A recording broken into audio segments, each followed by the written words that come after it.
Hi friends, welcome back हमारे all new helpful ideas channels में। तो दोस्तों, आज हम फिर से एक न्यू वीडियो लेके आए हैं न्यू प्रॉब्लम के साथ।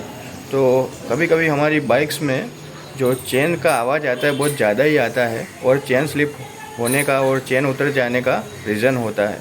तो उसके पीछे क्या रीज़न हो सकता है, उसको कैसे सॉर्ट आउट करते हैं, देखते हैं इस वीडियो। तो फ्रेंड्स, ये हमारी बाइक है और ये बाइक का चेन का क्या हालत है मैं आपको दिखाता हूँ। ये हमारी चेन है, ये चेन एकदम ढीली हो चुकी है। तो इसके पीछे रीज़न ये है फ्रेंड्स कि इसका आगे का जो स्प्रोकेट है वो हम पहले खोलेंगे, ये इसका कवर, चेन कवर फ्रंट, और उसके बाद ये जो न्यू स्प्रोकेट है छोटा वाला, ये हम रिप्लेस करेंगे फ्रेंड्स। तो फर्स्ट ऑफ ऑल हमें ये दो बोल्ट खोल लेने हैं। वो 10 के आते हैं, 10 की टी लेंगे फ्रेंड्स।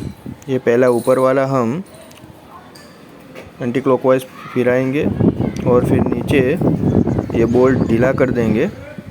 इसके बाद ये कवर बाहर आ जाएगा फ्रेंड्स। कवर बाहर आते ही आपको स्प्रोकेट की हालत दिखाई देगी फ्रेंड्स। ये हमने कवर को ओपन कर लिया है फ्रेंड्स। अब मैं आपको स्प्रोकेट का कंडीशन दिखाता हूँ फ्रेंड्स। देखो, ये स्प्रोकेट के पूरे टीथ है, घिस चुके हैं फ्रेंड्स। इसके लिए हमारी चेन जो होती है वो स्लिप हो जाती है फ्रेंड्स, गाड़ी आगे नहीं जा पाती। तो ये जो टीथ है वो मेन फंक्शन काम करता है ये। तो हम नया चेंज करने के लिए ये पुराने वाले स्प्रोकेट को निकालेंगे। स्प्रोकेट को निकालने के लिए ये हम 8 नंबर का लॉक नट खोलेंगे। इसको एंटी क्लॉकवाइज डायरेक्शन में घुमाएंगे फ्रेंड्स। हमने ये लॉक नट खोल दिया है फ्रेंड्स। अब ये लॉक नट खुल जाएगा तो स्प्रोकेट इजीली हम बाहर निकाल सकते हैं फ्रेंड्स। ये 8 का बोल्ट है फ्रेंड्स। हम ऐसे निकालेंगे तो नहीं निकलेगा फ्रेंड्स, क्योंकि ये लॉक नट दिया हुआ है। तो इस लॉक नट को हम माइनस से थोड़ी बाहर की तरफ खींचेंगे फ्रेंड्स। इसके लिए हम अभी माइनस का यूज़ करेंगे फ्रेंड्स। ये ध्यान से खोलना पड़ता है क्योंकि बहुत पतला लॉक आता है इसका। ये हम निकालेंगे फ्रेंड्स। अब इजीली इसको एग्जिस्ट कर सकते हैं उसकी ओरिजिनल पोजीशन से फ्रेंड्स। ये जो इसके टीथ आते हैं वो घिस ना जाए और उसको मेंटेन करने के लिए हम ग्रीस का उपयोग कर सकते हैं फ्रेंड्स। लेकिन ज़्यादा यूज़ होने के बाद ये हालत ऐसी हो जाती है। तो हमने ये फ्रेंड्स ये स्प्रोकेट निकाल दिया है। इसकी कंडीशन आप देख सकते हो, टीथ पूरे घिस चुके हैं फ्रेंड्स। इसके हिसाब से हमारा जो चेन है वो स्लिप हो रहा है और इसकी जो पावर है इंजन की वो गियर बॉक्स में जाती है और गियर बॉक्स में से तो हम ये नया स्प्रोकेट हम लगा देंगे फ्रेंड्स वहीं पोजीशन पे।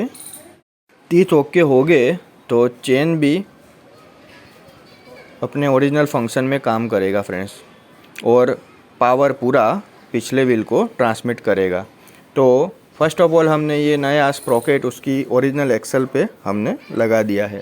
ध्यान रहे फ्रेंड्स, ये लॉक भी हमें लगाना है और ये लॉक नट। तो सबसे पहले उसको ओरिजिनल पोजीशन में ऐसे लगा देंगे। हमने फिट कर दिया है फ्रेंड्स, क्योंकि वीडियो ज़्यादा लंबा ना हो जाए। और ध्यान से टाइट करना है और एक्सेसिव टाइट भी नहीं करना है फ्रेंड्स, अदरवाइज़ आपका काम बिगड़ सकता है फ्रेंड्स। तो हमने चेन लगा दिया है। अब ये कवर हम फिट करेंगे फ्रेंड्स। अब चेन हमने लगा दिया है फ्रेंड्स, तो ये अच्छी तरह से वर्क करे इसके लिए हम इसको लुब्रिकेंट करेंगे फ्रेंड्स। लुब्रिकेंट करने के लिए हमने पहले से लुब्रिकेंट कर दिया है फ्रेंड्स। लुब्रिकेंट करने के लिए हम ग्रीस का उपयोग करेंगे। यह बाहर से आपको 30 या 40 रुपये का पाउच मिल जाएगा फ्रेंड्स।